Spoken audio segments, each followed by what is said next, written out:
Thanks for joining us. It's live with Miami's Community News, and our guest is Frank Calderon from the Department of Solid Waste Management, Miami-Dade County. Thank you for being here, Frank. Thanks for having me, Mike.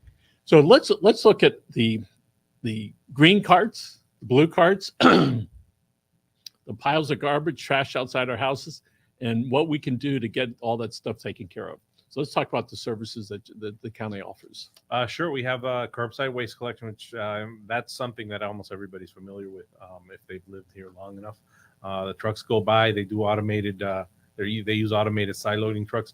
They come, they pick up, the truck has arms on the side, the arms pick up the cart, dump the cart in the back, and then move on to the next house. We have curbside recycling, which the garbage, the green carts are for garbage, the recycling carts are. The recycling program uses the blue carts. That's picked up by a contractor, but it's the same principle. And then we offer bulky waste pickup for large items, like furniture and stuff like that, where people can have that, set outside, call first for an appointment. Then you can set it outside. And we also have TRCs where you can take that sort of stuff if you don't want to wait for the pickup or, just whatever. You can take it and self-help at one of our drop-off sites. I live in horse country, and there is this really neat thing that happens when people start cleaning up. The neighbors also get reminded to start cleaning up. It's an incredible thing to watch that. And the piles out there are pretty big. And I saw the other day that somebody had wrapped with yellow caution around their thing all the way so they could prove to whoever they needed to down the road, this is our stuff here, right? So one of the things that people are, if they're not concerned, they should be, as far as when they are ready to put stuff out front, right? For, let's say lawn stuff and maybe some old, furniture. They need to call 311 ahead of time. Yes, you need to, before you set the stuff out. It's very important, especially now with the new system where you call and you have an appointment. You have 3 days in advance where you can set out the stuff. In the past, it was the pickup might not take place for 8 to 9 days, so people would put the stuff out and then you call right away. You could get away with it then, but not now. So how is it that the county could shift on that and do it in a third of the time? What does it say about how you're managing it today in 3 days instead of a week and a half? Well, I don't know all the operational logistics that take place behind it. I can tell you that one of the big reasons we were doing that is because when people were allowed to set their stuff out and it could sit out for 8-9 days, people would complain, if it wasn't picked up till the end of that window, you'd have a nice brown spot in front of your house. And the other issue also is you just saw piles of waste just sitting out there. It doesn't look nice. And on top of that, it opens up for temptation, like what you were mentioning about with illegal dumpers coming by, seeing a pile and dumping adding on top of that. So at least two things. One, neighbors complaining, why there's been a pile out here now for a week. And then personally it might be because my grass is turning the colors. And it's a temptation for illegal dumpers. We see, unfortunately, on 118th Avenue between Miller and Bird, it looks like the people can dump, and there's not. It's up against the turnpike, so there's only half the eyes, if you will. Mm-hmm. And I know you haven't told me, but I hope that there's cameras out there and you guys catch them, all right? Because I drive that way every day, all right? And we do know that out there that it gets cleaned up pretty fast. But let's look at the cost that it is for somebody once somebody dumps it. An inspector's out, code enforcement's out there, they're driving around, here's a pile out here. He has to go, or she has to go call their compatriots. They're going to send down a truck, right, to be able to pick the stuff up, put it in, and then take it essentially to the same place where the dumper was originally. Yep. In our office here, and for the commercial people, I know it's not from the county, but I started going. Some people dump their trash back there, and so I cut open the bag. I'm looking, and one of these times I'm going to find a receipt, and I'm going to call them up and say, "Hey, listen, it's not public." But and that's with the big dump. But let's talk about littering, where people just throw the stuff out of the car. What's entailed in cleaning that up after they just toss that out? Well, the same thing, except it depends on where it falls and where it stays. Typically, if it's on the street, you do have whoever owns the road. If it's a county road, is supposed to be responsible for picking it up. Whoever owns, if it's a state road, The state's responsible for picking it up. Most of the time, you'll see, especially along state roads, you'll see the Adopt a Street program that they've had for a while, and there will be people who volunteer. But the fact that they have to volunteer to spend time to do this is kind of a bit of a shame. That said, if you see somebody doing it, you can actually report it as a crime because it is. By the way, when I was a little kid like this, I remember I threw something out the window. Cop pulled. So I'm in the back seat. Wow. And the cop, my mother was driving. Yeah. I didn't do it. He said it came back. It was from the passenger side on the right, and that's where you're sitting, Sonny. So don't do it again. That was a long time ago, and I remember it just as clear as day. So sometimes that stuff can help slow that down. Every once in a while, I'll go for a walk on a public street to where I think there's a lot of litter. A lot of this is small little pieces, but when you put it together, it's a lot of stuff that people are throwing out the windows. Yeah. And our hope is that sort of slows down. But look, I asked you a couple of weeks ago about dead animals. Yes. So let's hear it. You've asked me several times, and I said I was going to look into it, and I didn't, and I finally did. So dead animal on the public right-of-way, call animal service. You can call 311, and they'll route you to them. But animal services is responsible for picking it up. So that's the answer to that mystery. However, if it's on private property, the property owner has to call a private company or somebody to take it out. Just make sure that they handle animals. Don't tell them, oh yeah, I got some garbage. They'll ask you anyway. Anybody who private waste haulers, they'll ask. They'll say, what do you have for us to take? And when you tell them a dead animal, they'll let you know if they handle it or not. I think that's kind of a specialty in the waste industry. I remember I did Google it, and I saw there were only a handful of companies that handle that. So if it's in the public right of way, well, let's excuse me. So typically those are on the street, and the public right of way is in the front part of the house. From the sidewalk, yeah. If there's a sidewalk, it's basically the edge of the sidewalk where it meets like your house, all the way out to the street. So I don't advise anybody to kick it out to the street because you're going to ruin your shoes. All right. So especially if it's so on public right of way, you call 311 or animal services, they'll come out. If you call a private company, they're going to ask you, what is it? They'll probably ask, yeah, if you call a waste hauler, and then they might refer you to somebody who handles animals if they don't. Okay, so I know for a month or so ago, I saw that the county was looking for people to work at the public solid waste department. And if somebody was interested in making application, can they do that now, even if you're not actively looking? Well, I think the way it works is you go to miami-dade.gov/jobs, especially if you're inclined to doing stuff online, and you can fill out an application even if there aren't any open job positions. And I think it lets you choose. You'd have to go online and check. If you create an account, doesn't cost anything. Set up your resume, or fill out your work history on it and kind of have it there. And I think it lets you choose like certain different job types to notify you of something if you get a match. But it's always good to check the list of jobs that are available week to week. It's not just our department; it's all the county departments. So several departments, a big organization. We're always looking as a county. We're always looking for people. Always. And in solid waste in particular, women have the same opportunity as men do. Absolutely. To drive the truck, qualifications are what matters. Drive the truck, whether it's put the arm out there, right? Yep. And I think that's really neat, right? To see a lady, operating that, driving that.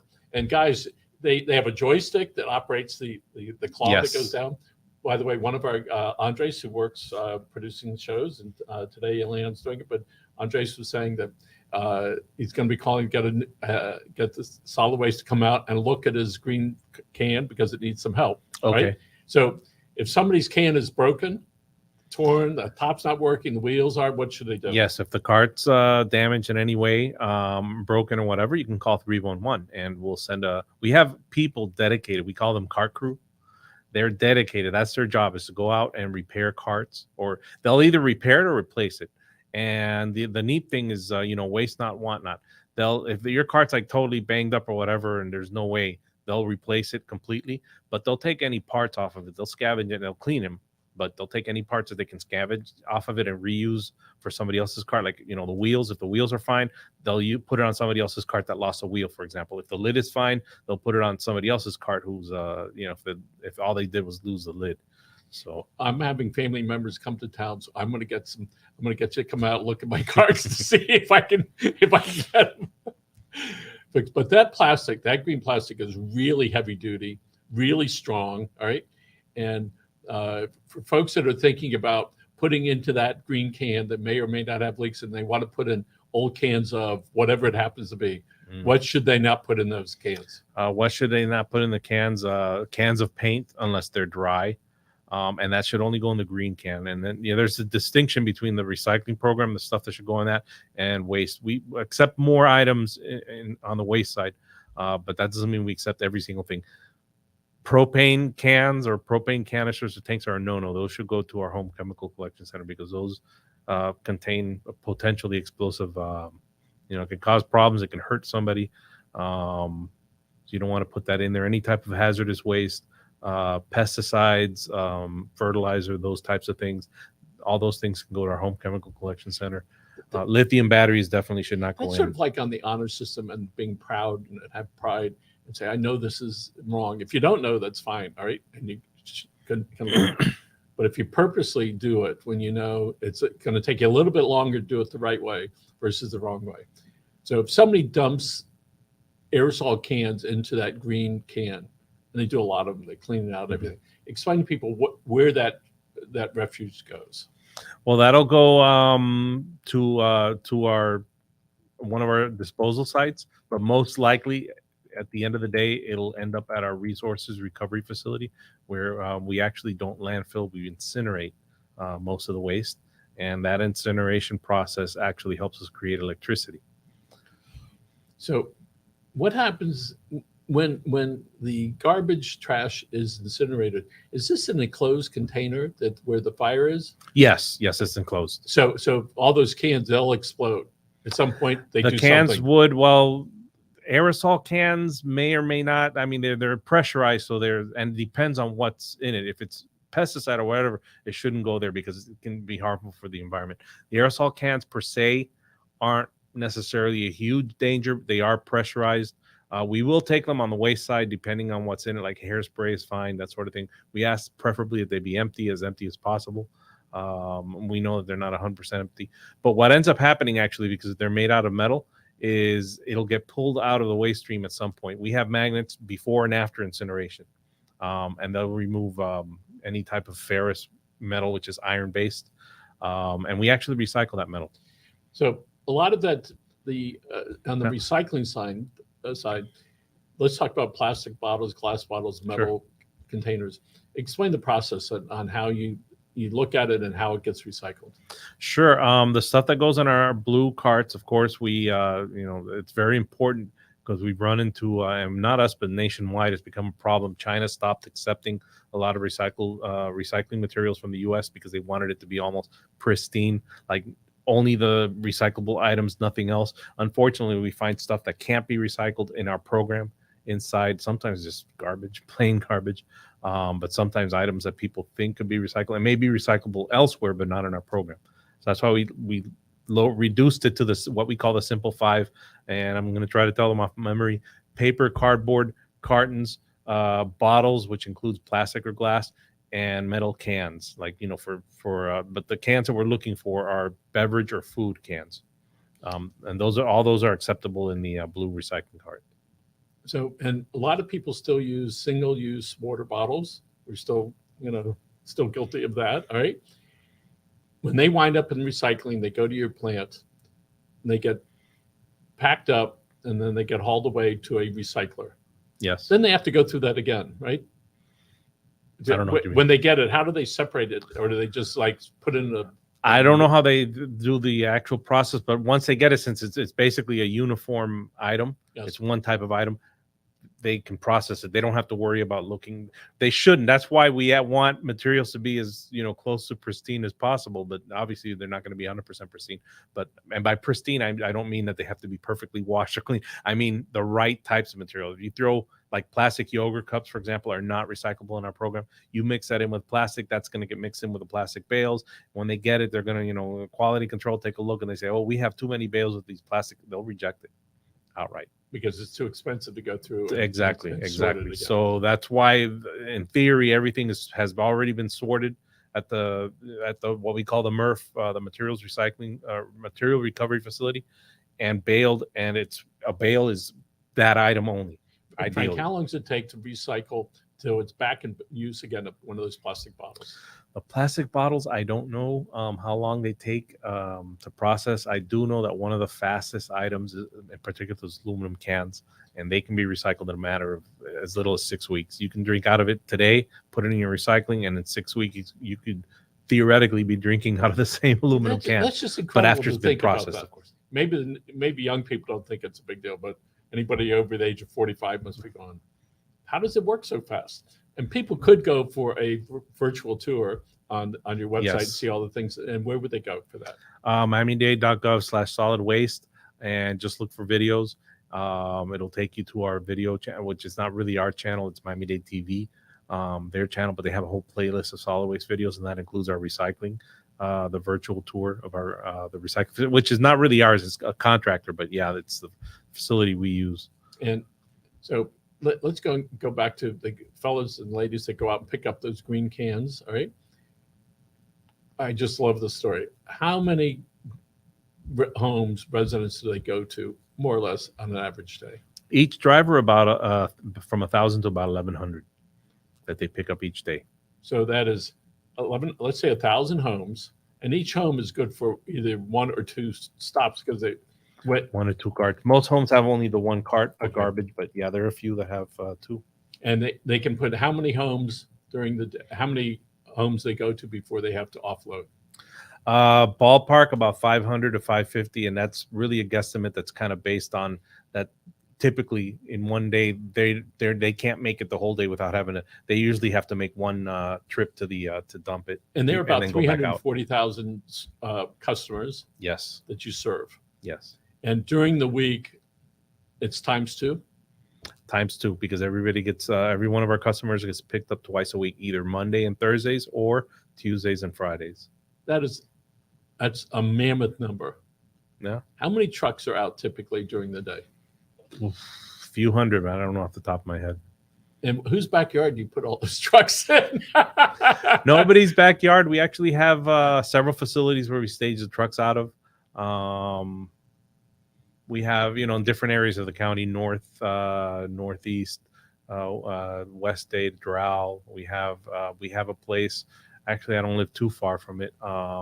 Sunset, between Kendall and Sunset, we have one of our drop-off sites, a TRC there, and they have a big area, and they have a lot of the trucks are staged out of there. We have trucks staged out of the South Dade landfill. We have them staged out of different places. I think 50, 60 years ago, Jackson used to be down there in that area.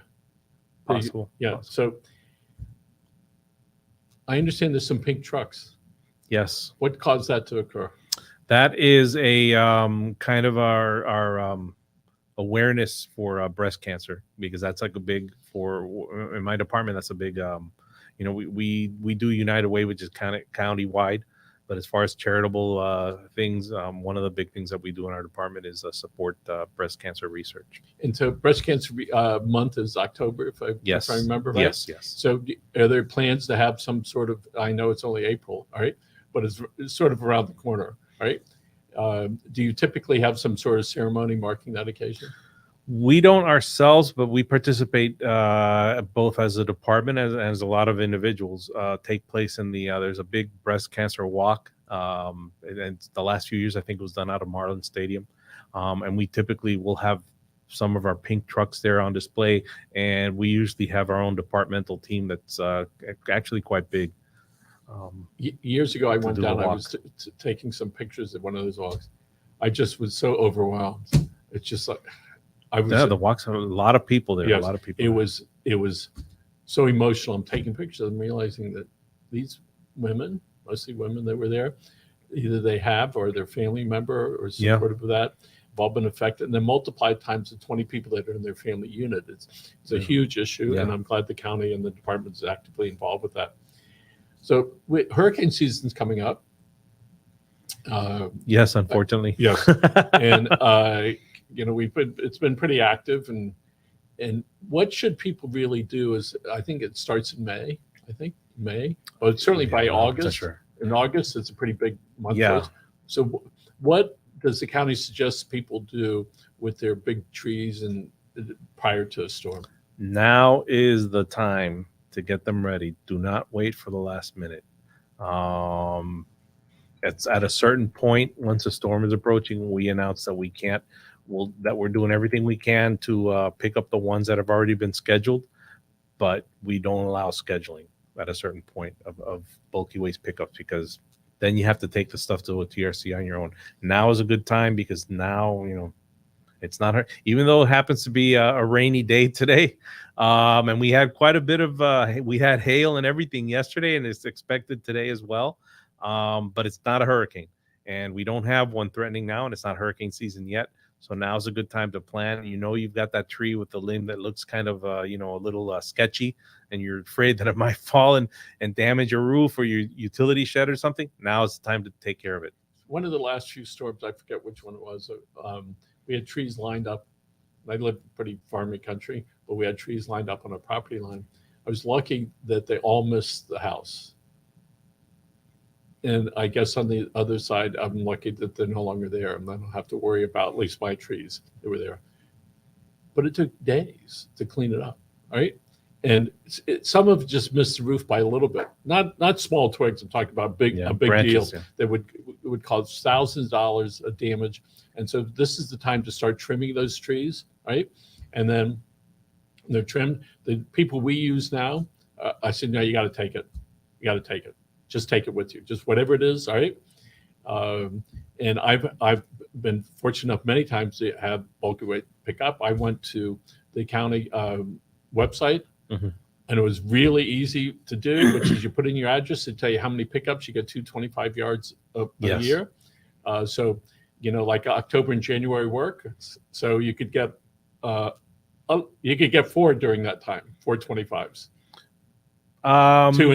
We go with a calendar year now for these. So January through December, basically. Yeah, so you get 2 in that time, and then if you do it in October, for example, or December, and then so this is a great time to trim those trees. Of course, it's going to grow back a little bit, but to trim them.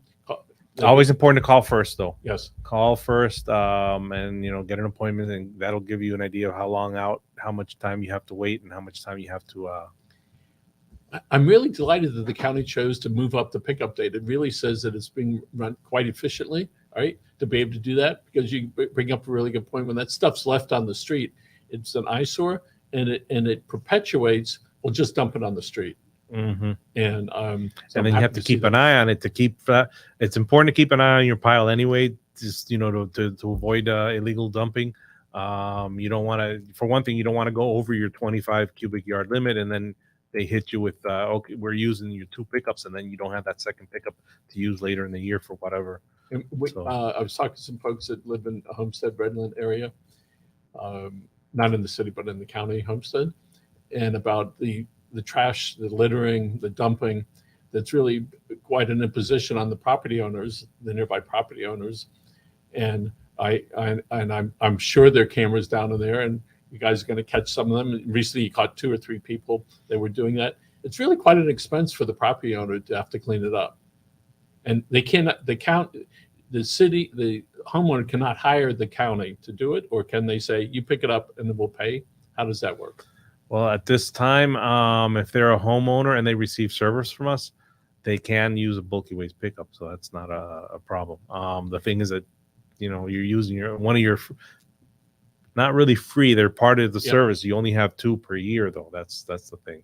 So one of the TV stations showed one of the farmers down there, and it was just littered all the way down the street. And it's hard to imagine that was done like in one night, but whatever it was, it's real imposition on the owner. And I don't know what they're going to do, whether they're going to put up fences, and hopefully they're going to dump it on the county side. But all those people that are doing that's so close to a dump, but it's just easier for them to stay in there and just throw it off the truck. I don't know if it's a factor of not wanting to wait in line. It can get busy at the landfill, or a factor of they don't want to pay for it. And in the south end where our offices are, somebody could go to near FIU on 100 and 17th Avenue. That's around what, 20th Street? Yes, Coral Way. All right. And then there's one they can go to between Sunset and Kendall, yes, on the on west side over 107th there, Avenue. Yes, on we have a 107th. facility there. There's a South Dade landfill. Can they There's go there? the South Dade landfill does not have a drop-off site. I mean, you could go there, but you will get charged, even if Okay. you're a customer. If you're a customer, you're entitled to use of the TRCs, the drop-off sites. You can go to any. We have 13 of them, different locations. They're on our website. And you have 311 will up tell you north also. Yes, we have several up north. And oh, by the way, you're not limited to going to the nearest one to your house. You can go to any one you want. As long as you're a customer and you're authorized to use them, you can go to any of them. And acquiring minds want to know these great big landscaping trucks. Frequently, I see the Miami-Dade tag on the side. They pay an annual fee. They don't pay an annual fee. Well, you know what? Now I don't know. That's another question I'm gonna have to look into. I can tell you that they do pay, and this is the only commercial exception we make. These centers are for residential customers only, but we do make the one exception. They have to pay for coupons. The coupons are kind of prepaid, and they're limited to the size of whatever trailer they have, and they're allowed to dump. And they hand a coupon each time they come to dump. And the reasoning for that. Yes, they do pay for that. They have to pay for the coupons in advance each year. The reasoning for that is they're in a neighborhood, and for them to have to go haul it halfway across the county, they lose time. So if they're in a neighborhood and there's a TRC nearby, they can go and dump. They're paying for it. They're not getting the service for free. So if they're picking up from somebody's yard and they put it in the truck and they take it over there, yes, they pay, and it's based upon. What is the payment based upon? It's the size of the trailer, cubic yards. Typically, it's they're allowed up to So if the trailer's a lot smaller, they're paying the same as a guy with a bigger trailer. So for them, the best thing to do is try to get the maximum. I don't know what the exact size that they accept, but the maximum size. So they collect it from their daily work. They go to the dump, and they can dump it, and they can go back out and continue working on their neighbors, on their customers' lawns. And anyway, I think that's great because typically the smaller businesses, and for them to have to wind up sitting and go halfway across the county just to dump, and then waste half a day, and then they can't do any more customers. Okay, exactly. Let's talk about stoves and refrigerators, freezers. What can people do with those? Those can be bulky. They can be taken to bulky waste. They can be taken to certain TRCs, not all the TRCs except what we call white goods, which are appliances. Several of them do. It's important to check first so you see which ones do, and you can check by calling 311 or visiting our website. Important to note, though, if you place it out for bulky, especially with a refrigerator, freezer, take the door off of it, please. We don't want to be the cause of a tragedy. Yes. So the folks, nowadays, when I see a lot of mattresses out on the street, on the side of the roads, does it cost more to dump a mattress for somebody, or can they just take it to the regular dump? We'll take them. If you're a customer, you can take them. We'll take them at no charge. Again, I think with the drop-off sites of the TRCs, important to check first. I think mattresses, they'll accept them at most of the tier. There may be one or two that, because just their size is too small, they may not accept them. Mattresses are also okay for bulky waste pickup. However, this is where we get a little tricky. There's an ordinance in place. If you place it out for bulky waste pickup, you have to cover it in plastic, like a plastic bag, and you can get those at wherever they sell moving supplies. Yes. Wrap it in the place it, and they have huge mattress bags. Put it in the mattress bag, put it out. If you take it to TRC, you're not required to do that. You can just bring it into the TRC and just dump it. But most stores now, they have when you order a new appliance, they'll take away the other thing. Yeah, that makes things a little bit easier. Yeah, and I don't know how much they charge, but whatever it is, you got just pay for it rather than having to put it in the truck. Now, one thing you could probably do, especially if it's metal, there are a lot of people that'll take it because they'll make money off of the recycling metal. They might take it for free. It's worth at least making a phone call to find out. In my phone, it's called the Metal Man. Yeah, there you go. We call them all the time. Say you want, and what I usually do is I usually take a picture of it. I send it to them. Do you want this? All right, because I don't want them coming out for nothing. Yeah, I've had them over to my house. Exactly. All right, just haul it away, and they make some money. It's hard work for them, but that's what they do. I see we have a couple of minutes left. So again, we have hurricane seasons come up in a couple of months. This is a good time for people to start considering, trimming their trees. Yes. Call 311 before you put your trash out. Yes. and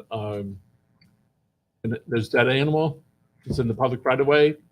Call 311 Animal Services. We'll pick If it up. it's in your front yard, good luck. Yeah, right? you'll have to call a private somebody to take it away. Yeah. And I want you to please keep those code enforcement officers out there and keep working it. 118th between Bird and Miller. All right. So anyway, I think we're going to wrap it up. Frank, thank you so much. Thank And you. it's a pleasure, and thanks for the great job you're doing. Again, this is Live with Miami's Community News. Have a great day, and thanks for joining us.